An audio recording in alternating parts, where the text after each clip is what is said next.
Radio Okapi. Information pour la paix et le développement de la RDC. Bonjour, je suis Alain Irung Mouchej. Dans Grand Témoin aujourd'hui, je reçois Dr Gilbert Kabanda Kourenga, général à la retraite après 47 ans de loyaux et bons services dans l'armée nationale, ancien commandant du corps de santé des FRDC, ancien président du conseil médical de l'aviation au ministère des Transports et voies de communication de la RDC et ancien ministre de la Défense. Il est actuellement ministre de la Recherche scientifique et innovation technologique. Mesdames et messieurs, merci de nous recevoir chez vous. Monsieur le ministre, bonjour. Bonjour, monsieur Hiron. Comment allez-vous? Je me porte bien. Vous avez très bonne mine. Merci. Alors, vous voyez le jour à Bukavu, le 2 octobre 1946, ça veut dire le 2 octobre dernier, vous avez eu 77 ans, joyeux anniversaire. Exact, merci. Il n'est jamais trop tard, hein, dit-on. Bien gentil. Alors, dites-nous, vos études primaires, vous les faites de 1954 à 1960 à la mission catholique Sainte-Thérèse de Bukavu, où vous obtenez un certificat d'études primaires avec mention grande distinction. Le 30 juin 1960, vous avez 14 ans. Comment vous avez vécu cette étape de l'indépendance de la RDC? Il faut dire qu'en 1960, l'indépendance, pour nous qui étions des élèves des écoles catholiques, c'était un cauchemar. Pourquoi? Parce que à ce moment-là, les missionnaires nous avaient laissé entendre que le Lumumba était un communiste et que le Congo allait entrer dans un épisode de trouble. Et nous étions très inquiets, au point que, d'ailleurs, à l'école Sainte-Thérèse, où je terminais justement mes 6 ans primaires, on a dû avancer la fin de l'année scolaire. Au lieu de terminer l'année scolaire avec les professeurs, parce que nous avions un enseignant qui était belge en 6e primaire, et nous l'appelions professeur, il s'appelait Veracelt.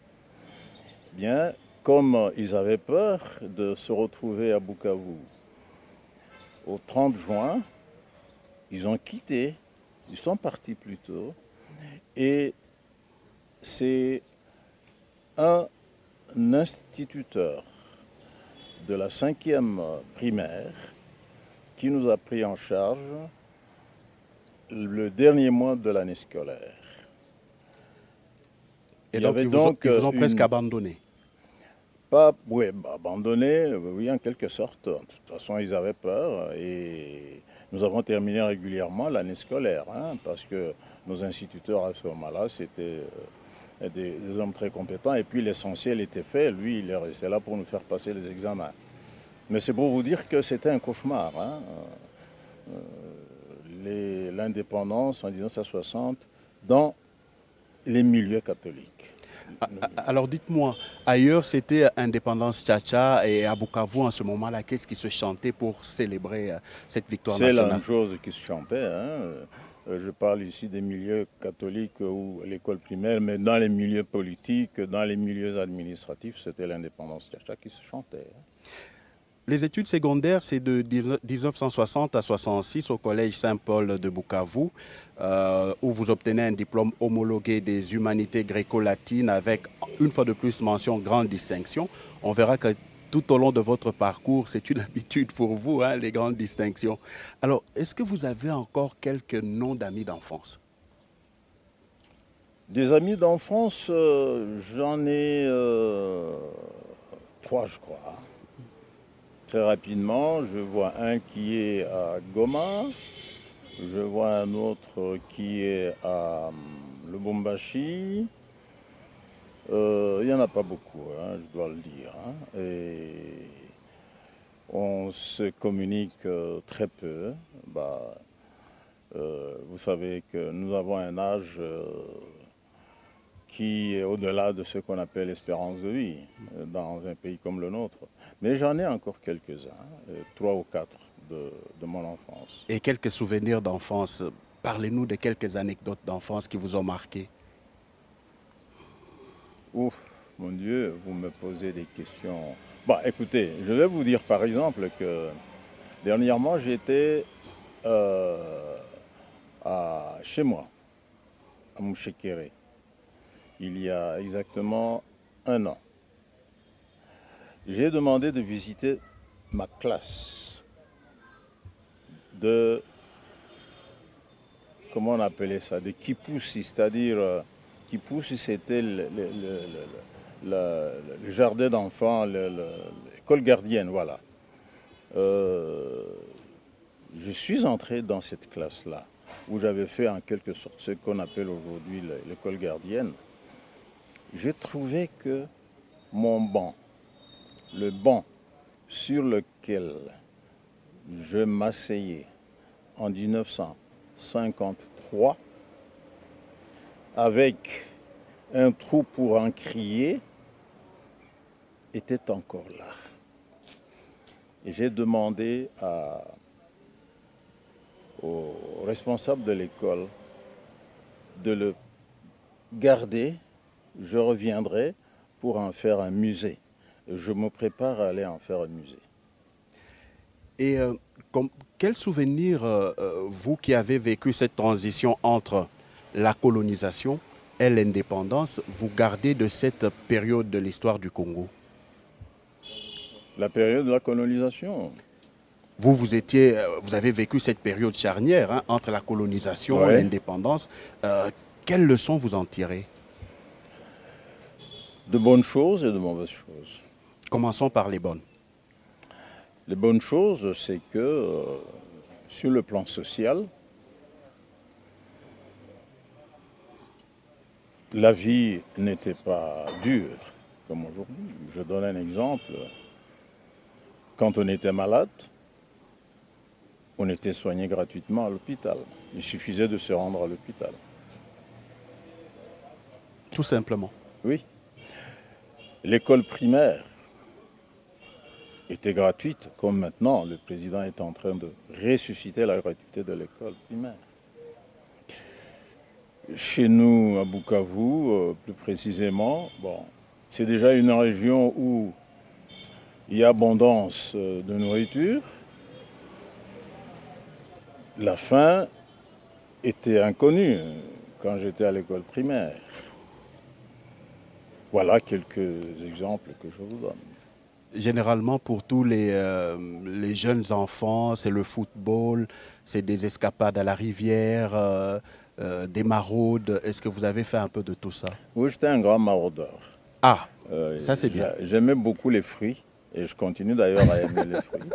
Et comme il y avait beaucoup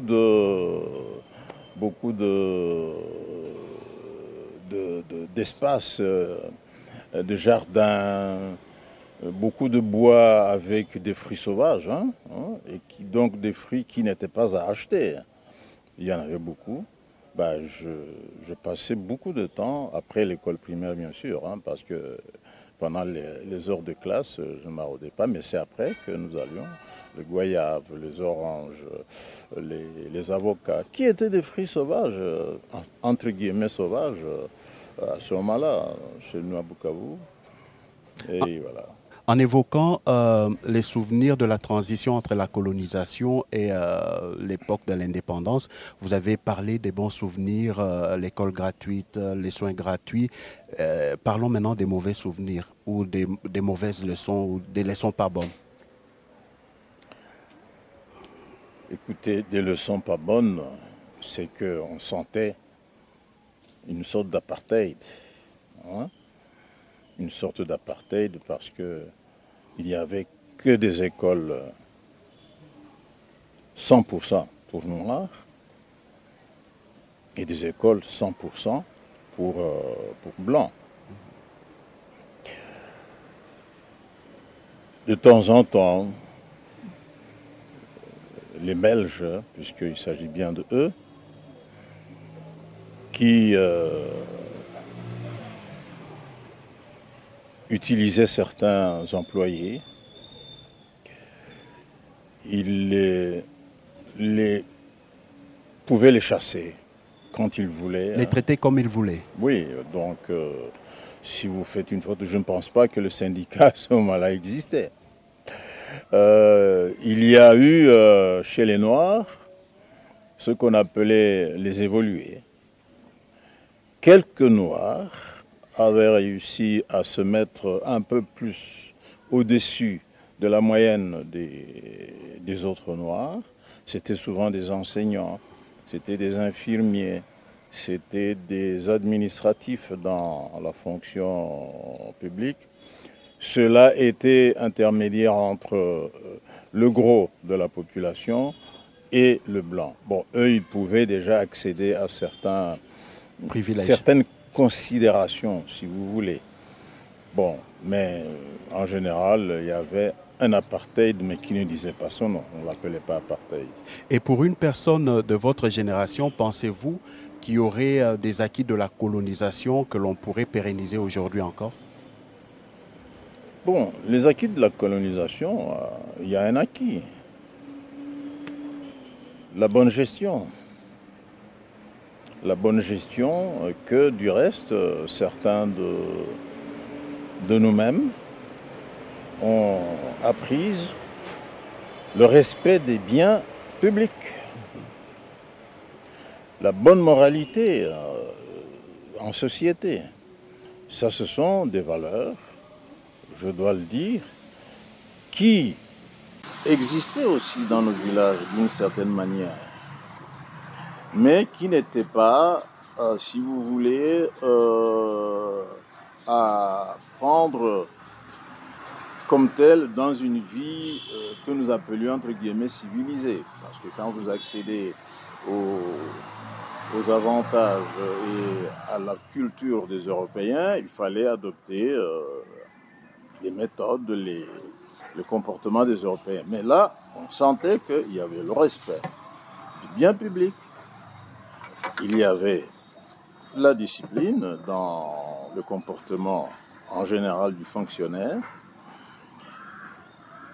Il y avait le respect de l'heure. Je me rappelle que le travail commençait toujours à 7h30. Et on devait faire en sorte qu'à 7h30, tous les travailleurs, l'école, tout le monde soit là. Bon, ce sont des règles de société qui sont importantes, qui régulent la vie dans une société et qui auraient dû être perpétuées, qui ne l'ont pas été, malheureusement. Peut-être que nous y reviendrons. Tout à fait. Alors, vos études universitaires, c'est de 66 à 73 à l'université Lovanium, Université nationale du Zaïre, campus de Kinshasa. Pourquoi pas le choix de Lubumbashi? Parce que Lovanium avait aussi son campus à Lubumbashi. Pourquoi Kinshasa? Je dois dire qu'à la dernière année, donc à l'équivalent de la 6e maintenant, que nous appelions rhétorique, nous autres, nous étions déjà en quelque sorte courtisés, entre guillemets, par l'université Lovanium. À cause de la qualité de l'enseignement? Oui, l'université Lovanium a envoyé des brochures d'information sur Lovanium. Et dans mon collège, collège Saint-Paul des Barnabite, nous avons reçu ces brochures-là. Et j'ai été séduit par la présentation de cette université. Et comme je voulais devenir médecin, j'ai dit, une université où je peux aller. Soit dit en passant, quand j'ai terminé le collège, j'avais obtenu des pères Barnabites, où j'ai étudié, donc le collège était tenu par les Barnabites, qui sont italiens. J'avais obtenu une bourse d'études pour aller faire ma médecine à l'université catholique de Milan. Mais en comparant, en voyant ce que m'offrait Lovanium et ce que m'offrait Milan, j'ai eu l'impression qu'il n'y avait pas de différence. Je me suis dit non, je reste dans mon université. Et j'ai fait, chaque année on reconduisait ma bourse, mais chaque année je disais, Non, je viendrai. Et jusqu'à la fin de mes études, quand j'ai terminé mes 7 ans, j'ai voulu cette fois-là aller à Milan pour faire la spécialisation en cardiologie. Mais il y avait malheureusement une loi qui réquisitionnait tous les médecins congolais qui terminent pouvaient aller dans le civil ou dans le militaire. Moi, le sort m'a mis dans le militaire. J'ai entendu un soir, au moment où je me préparais à prendre mon avion pour Milan, eh ben, une ordonnance est tombée le 13 août 1973, nommant un certain capitaine médecin Gilbert Kabanda. Non, à ce moment-là, nous avions changé de nom. On n'était plus Gilbert, on était Kabanda Kurenga. Et voilà comment je suis devenu médecin militaire. Il faut dire que 2 ans auparavant, comme nous avions été réquisitionnés, nous avions été plutôt mis à l'armée pour discipline, étant donné que nous avions chahuté le pouvoir en 1971, et on nous a mis de force à l'armée, eh ben, nous avions passé 2 ans comme militaire. Et c'est ainsi que finalement ma carrière militaire n'a pas commencé en 73 après l'Ovanium, elle a commencé en 71 parce que depuis 71 j'étais 2e classe, première classe, caporal et puis sergent en tenue militaire. Nous allions en tenue au cours à l'université à ce moment-là devenue campus de Kinshasa, les 2 dernières années que j'ai passées à l'armée, donc sous ce statut-là de milicien. Et bon, et donc voilà. Alors, on y arrive, votre carrière militaire. À l'UNASA, campus de Kinshasa, vous terminez vos études de médecine. Vous êtes diplômé vous êtes docteur en médecine, chirurgie et accouchement, une fois de plus avec mention distinction. Est-ce qu'il y avait déjà dans votre vie quelque chose qui vous prédisposait à la médecine? Ah oui, c'est bien cette question-là. Je voulais devenir médecin depuis l'âge de 13 ans. Okay. Et pourquoi? Pourquoi? Oui, c'est le moment de le dire. En 1954, ma mère est tombée malade. Et de mon village de Mouchekere, mon petit village, juste à 3 km de la ville de Bukavu, on l'a transportée en Tipoy à l'hôpital général de Bukavu. Elle était en coma. Elle ne parlait pas, elle ne bougeait pas. Nous l'avions considérée comme morte. Et 2 jours après, ceux qui allaient à l'hôpital, parce que nous autres, à ce moment-là, on ne pouvait pas accéder à l'hôpital, nous ont dit « Maman va rentrer à la maison demain ». Donc, moi, j'ai considéré que ma mère était ressuscitée. Et depuis ce temps-là, c'était en 1957, j'avais 13 ans, non, j'avais 11 ans plutôt, voilà, j'avais 11 ans, j'ai décidé de devenir médecin. Pour ressusciter et les cette autres. idée ne m'a plus jamais quitté jusqu'à mon doctorat. Wow. Voilà. Ah, c'est une belle anecdote, ça. Alors, les études post-universitaires, c'est de 1974 à 1976 à l'université La Sapienza de Rome en Italie. Vous en sortez avec un diplôme de spécialiste en médecine aéronautique et spatiale avec mention distinction. Comment vous expliquez ce passage de ce médecin spécialiste en chirurgie, accouchement, à la médecine aéronautique et spatiale? Pourquoi ce choix? Attendez, une correction.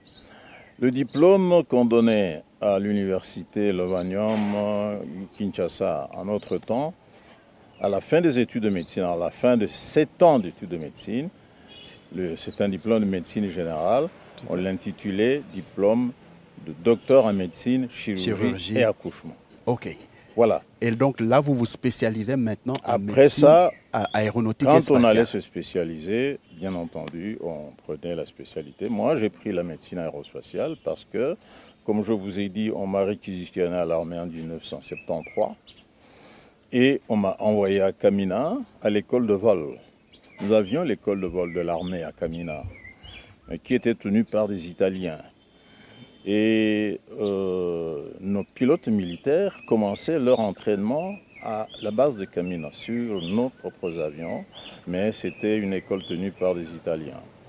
Et comme j'étais médecin de l'école de vol, ma hiérarchie militaire a estimé qu'il fallait que j'aille me perfectionner dans la médecine qui gère tout ce qui est aviation.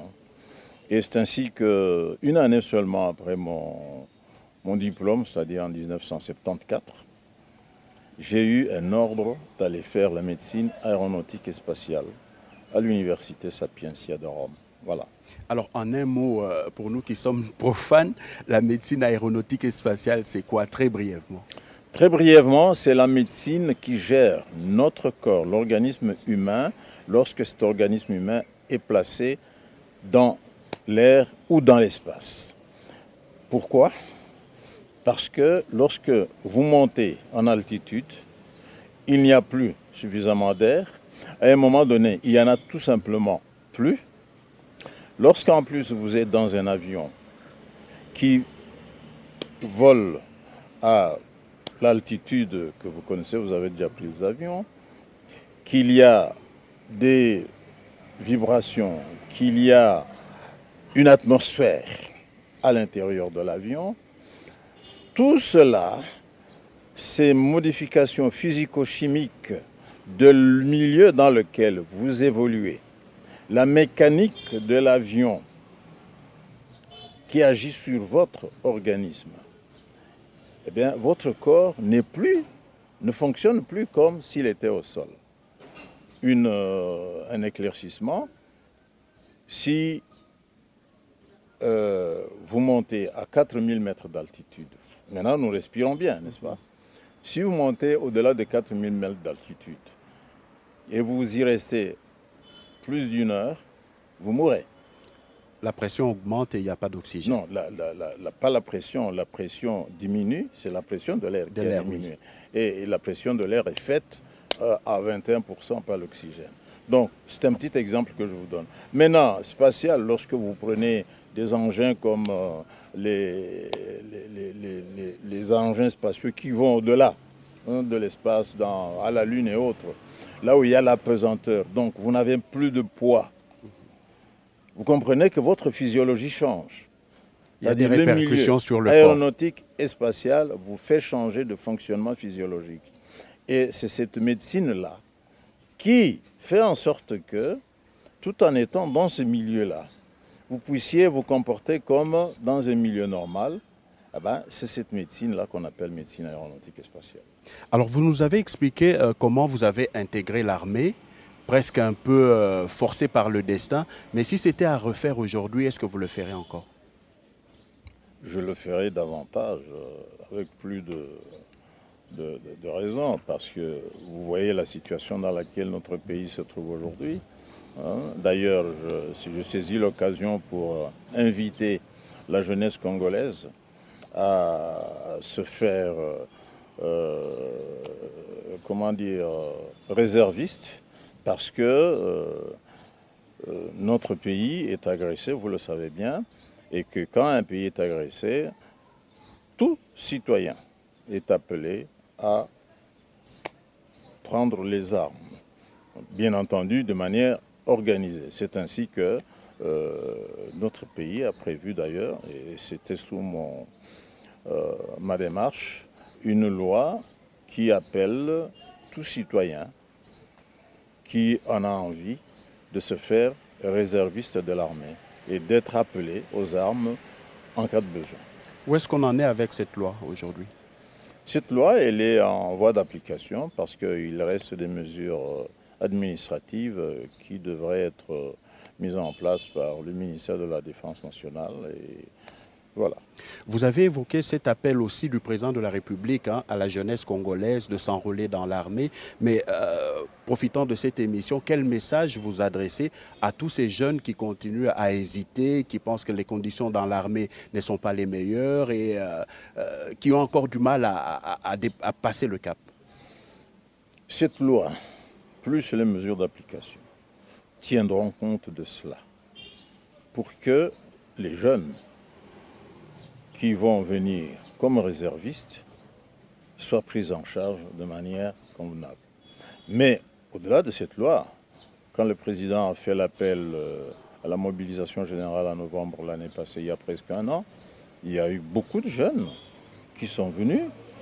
Il y a pas moins de 40-50 000 qui sont venus et qui sont à Kitona, à Kamina, tout ça en train d'être formés et qui vont former, constituer un sang nouveau dans nos forces armées. Donc les jeunes n'ont pas traîné les pieds. Ils n'ont pas à s'inquiéter. Non, non. Alors, en ce qui concerne votre expérience militaire, en 71, c'est le centre d'instruction du camp colonel Tchachi à Kinshasa, brevet de sergent de l'armée nationale congolaise ANC. En 75, école d'application pour médecins à l'Instituto Medico Legale de l'armée de l'air italienne à Rome, certificat de l'école d'application. En 77, diplôme du 8e cours international pour jeunes médecins militaires à Munich en Allemagne.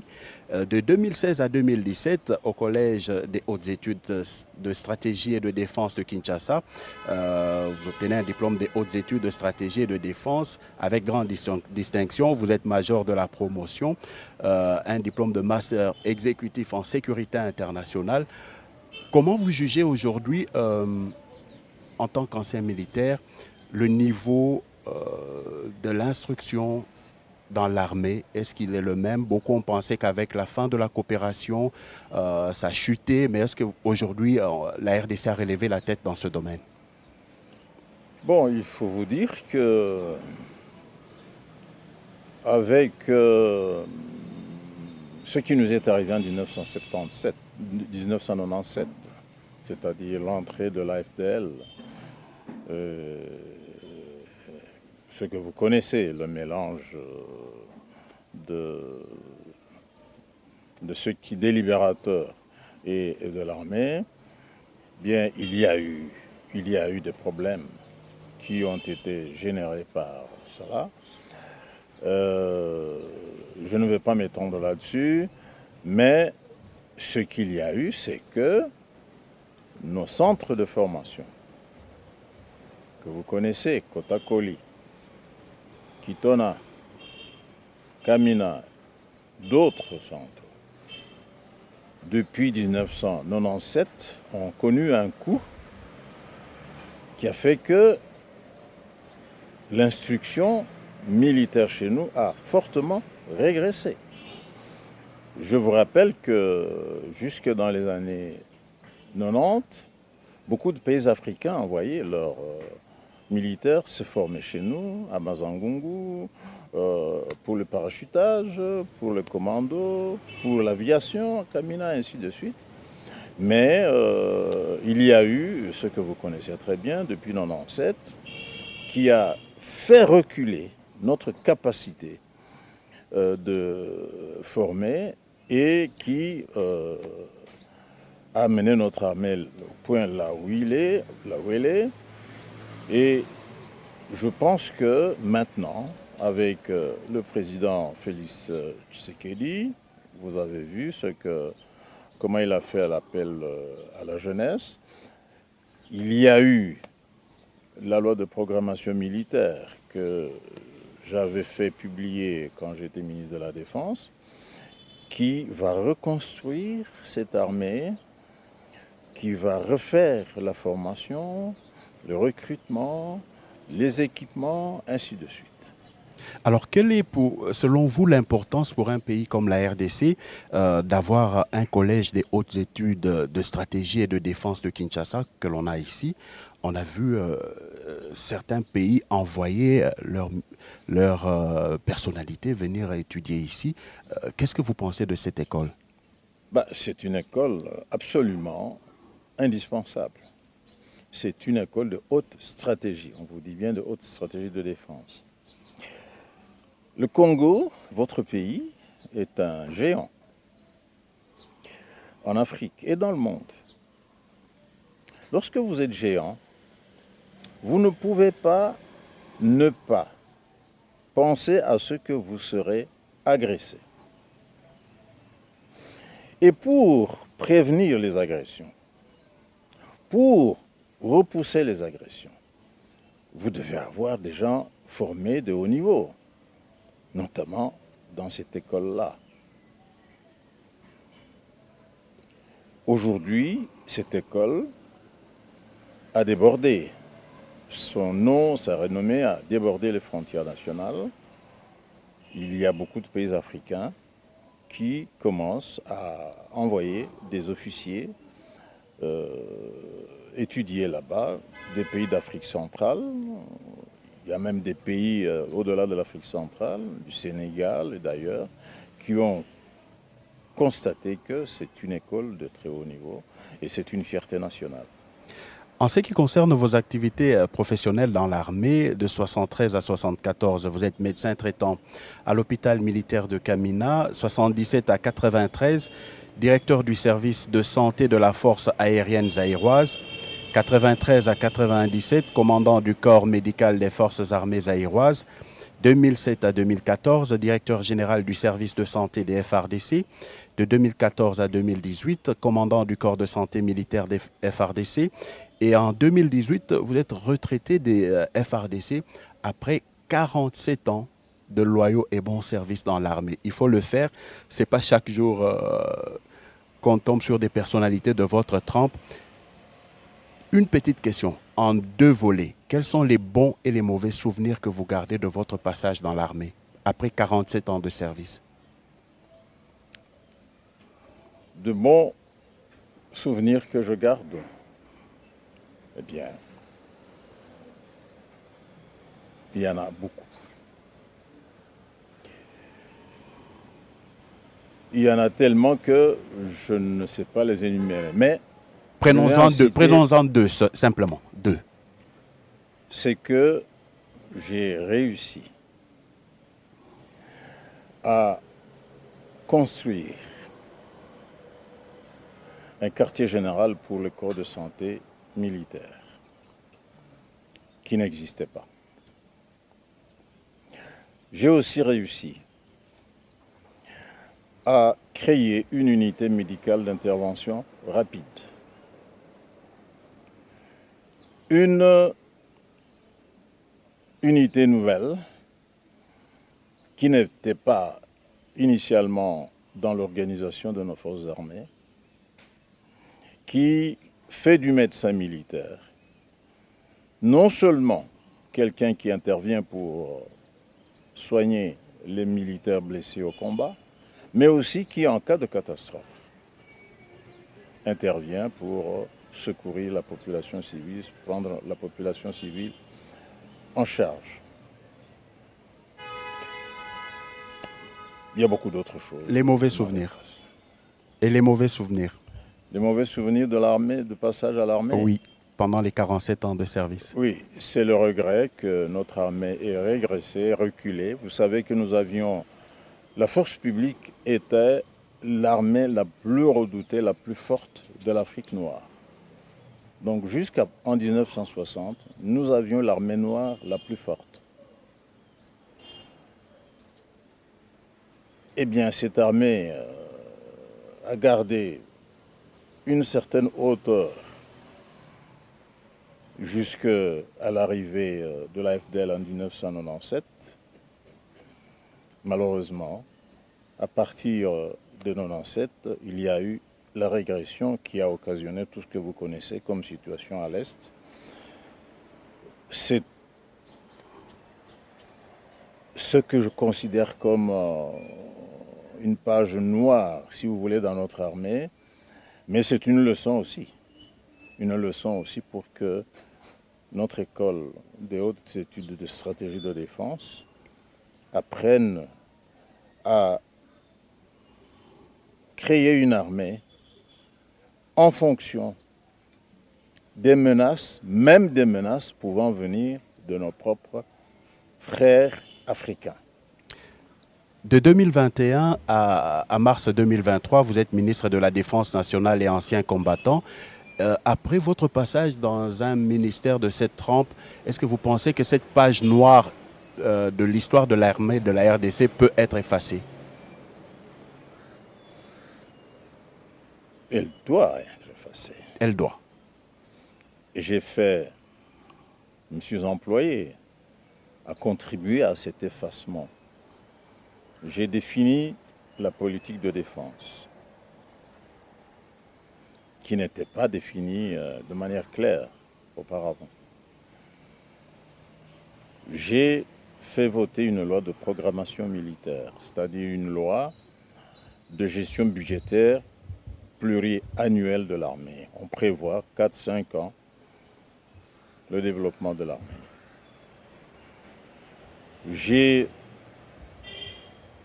fait adopter un code d'éthique et de déontologie militaire. J'ai entamé un début d'industrie de la défense. Tout cela, ce sont les bons souvenirs et que mon successeur ou mes successeurs vont sûrement capitaliser et ajouter. Et consolider. Bien entendu. Alors actuellement, vous êtes ministre de la Recherche scientifique et innovation technologique. Quel est l'état des lieux de la recherche scientifique en RDC aujourd'hui? L'état des lieux, vous avez suivi dernièrement le conclave du génie scientifique congolais que j'ai organisé au mois d'août, que le président de la République a patronné, présidé de bout en bout. L'état des lieux, il n'est pas brillant. C'est que notre recherche scientifique n'a pas la place qu'on donne à la recherche scientifique ailleurs. Nous avions, pour rappel, nous avions encore une fois jusqu'en 1960, les institutions de recherche scientifique dans les pays d'Afrique noire les plus avancées, notamment l'INERA, notamment l'IRSAC et d'autres. L'IRES à l'université Lobanium, ainsi de suite. Mais avec le temps, ils ont reculé, du moins en termes de rendement, et le ministère de la Recherche scientifique, qui devait encadrer ça, n'a pas bénéficié de suffisamment d'attention de la part du gouvernement, jusqu'à mon avènement. Et à mon avènement, j'ai observé ça. J'ai vu ma hiérarchie. J'ai vu le président de la République et le Premier ministre. Je leur ai rappelé ce qu'ils savent. C'est que tous les pays du monde qui veulent se développer, eh bien, ils se développent par la recherche scientifique et innovation technologique. Dieu merci, j'ai été entendu par mes deux chefs et je leur ai dit, puisque notre recherche scientifique a pratiquement disparu dans la réalité de la vie nationale, permettez-moi d'organiser un conclave du génie scientifique congolais qui va montrer que nous avons du génie dans le pays. Et que ce génie a besoin, comme dans tous les pays du monde, d'être encadré pour créer les valeurs socio-économiques dont le pays a besoin pour se développer. Parce qu'il n'y a que par cette voie-là que les pays se développent. C'est par leur génie scientifique que les pays se développent. Dieu merci, ma hiérarchie m'a écouté, nous avons réalisé le conclave et maintenant, le ministère de la Recherche scientifique est placé sur une orbite tout à fait différente de l'orbite ancienne et avec la ferme détermination du président de la République, du Premier ministre, je vous donne rendez-vous dans un an, vous constaterez que la recherche scientifique commence à donner au pays un nouveau visage. Nous avons des génies, nous avons des inventions qui peuvent, d'ici maximum, je dis bien maximum, 2 ans, donner au peuple congolais une autre idée de ces chercheurs, de ces inventeurs. Parce que ce sera du made in DRC, in Democratic Republic of Congo, donc fabriqué chez nous-mêmes. Alors, Monsieur le ministre, vous dites que le président de la République, le Premier ministre, ils vous ont entendu. Est-ce qu'on peut espérer qu'au prochain budget, le budget de la recherche scientifique soit revu à la hausse, par exemple, pour concrétiser cette volonté politique? C'est déjà fait. C'est déjà fait. La première décision que le président de la République a prise, c'est de faire passer le budget de la recherche scientifique de 0,5%, retenez bien, 0,5%, à au moins 3% pour 2024. Donc, et c'est déjà fait, c'est dans le document qui est déjà au Parlement d'ailleurs. Eh bien, nous sommes à au moins 3% et il y a sûrement la volonté pour que de 3% nous avancions. Écoutez, la Chine aujourd'hui, qui est en train de devenir pratiquement la première puissance économique du monde, a un budget de recherche scientifique de 23%. Aucun pays européen, parmi les pays européens, n'a un budget de recherche scientifique inférieur à 8%. Aucun. Aucun. C'est vous dire que si vous voulez devenir fort, un pays qui doit devenir fort, eh ben, sa force lui vient de la recherche scientifique, de l'invention et de l'innovation. Dans l'actualité, tout récemment, on vous a vu aussi en international dans plusieurs congrès avec l'Agence internationale de l'énergie atomique. Qu'est-ce que la RDC peut attendre d'une structure comme celle-là? Beaucoup. Je vous informe que la première bombe atomique qui a mis fin à la guerre, la Deuxième Guerre mondiale, en 1945, a été produite aux États-Unis grâce à votre pays.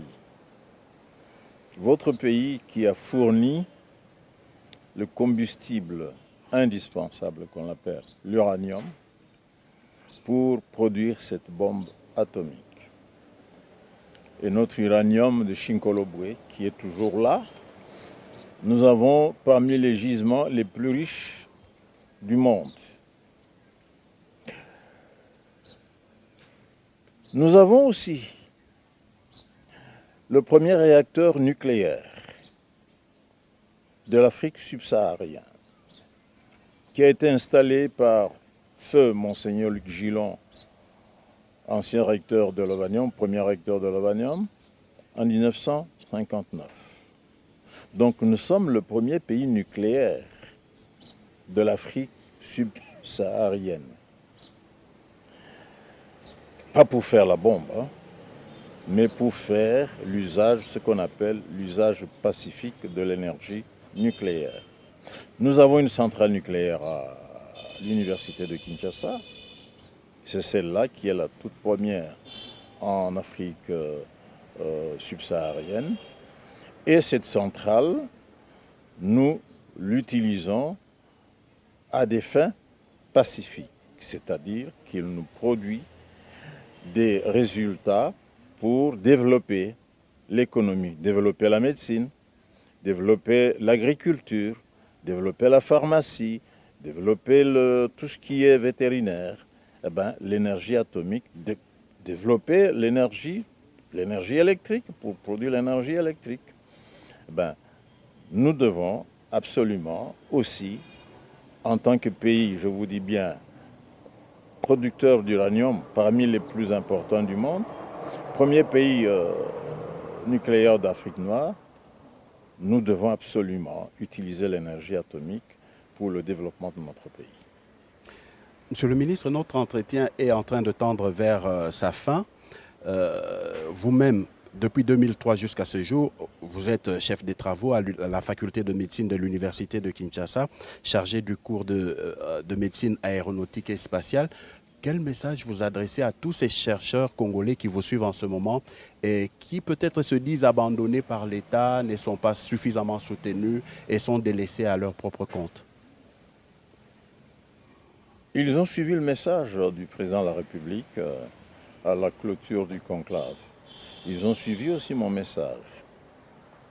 C'est que tous ces chercheurs, à partir de notre conclave, vont être pris en compte par deux structures. Il y a une structure qu'on appelle, qui est déjà créée et qui va être fonctionnalisée au prochain budget, qu'on appelle Fonds national pour la recherche scientifique. Un fonds, c'est-à-dire qu'il va y avoir de l'argent, qui sera alimenté notamment par ce budget qui a été augmenté. Mais il y a une deuxième structure qui est pratiquement contiguë à la première, c'est nous l'appelons l'incubateur. On va mettre en place une structure technico-administrative pour que tout inventeur, tout chercheur qui a vraiment de la substance dans sa recherche, soit encadré, soit incubé, hein, comme dans une couveuse, hein, pour qu'on l'aide, hein, à développer ce qu'il a en tête, ce qu'il a dans son esprit comme invention. Cette structure-là, je crois qu'avant la fin de toute façon de notre mandat ici, c'est-à-dire avant le 20 décembre, cette structure sera là. Donc ça fait deux structures. Le fonds, il existait déjà. L'incubateur va être créé bientôt. Eh bien, ce sont ces deux structures-là sur lesquelles les chercheurs doivent compter pour qu'ils ne soient plus comme ils ont été jusque-là. Je venais de le dire tout à l'heure, vous continuez vous-même à étudier, à enseigner également. À 77 ans, jusqu'où êtes-vous prêt à aller? Au moment où je n'aurai plus d'énergie intellectuelle et physique. Et qu'est-ce que vous dites à ces jeunes qui vous suivent et qui se découragent juste au premier essai, qui pensent que c'est fini pour eux?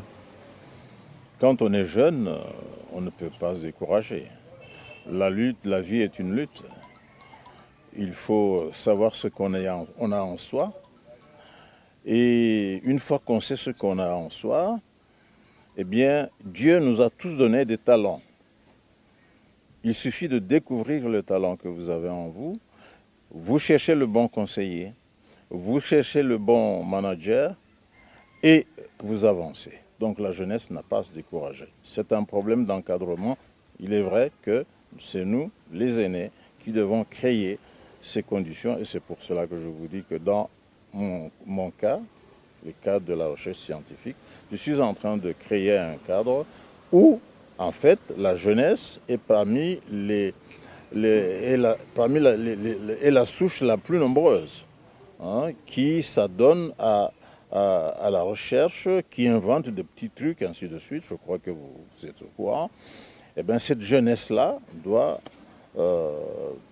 penser, doit savoir qu'elle sera prise en charge dans le cadre de ces deux structures dont je vous ai parlé. Pour terminer, Monsieur le ministre, vous êtes vous êtes membre de plusieurs sociétés savantes. C'est le cas, par exemple, vous êtes membre effectif du Comité international de médecine militaire en Belgique de 1977 à 2018, membre effectif de l'Aerospace Medical Association aux États-Unis de 1985 à ce jour, membre effectif de l'Académie internationale de médecine aéronautique et spatiale de 2003 à ce jour. Vous avez également plusieurs titres honorifiques. Notamment, vous êtes officier de l'Ordre national du Léopard en 1996, commandeur de l'Ordre national des héros Lumumba Kabila en 2017. Pour terminer, Monsieur le ministre, un message à ce petit garçon, à cette petite fille qui vous entend et qui rêve un jour de devenir ministre, de devenir médecin. Qu'est-ce que vous lui dites? Deux choses. Un, une bonne moralité. Deuxième chose, faire un apprentissage sévère de la bonne gestion, c'est-à-dire des techniques de management. Ce sont les deux, domaines dans lesquels notre jeunesse doit absolument savoir qu'il doit intensifier son apprentissage.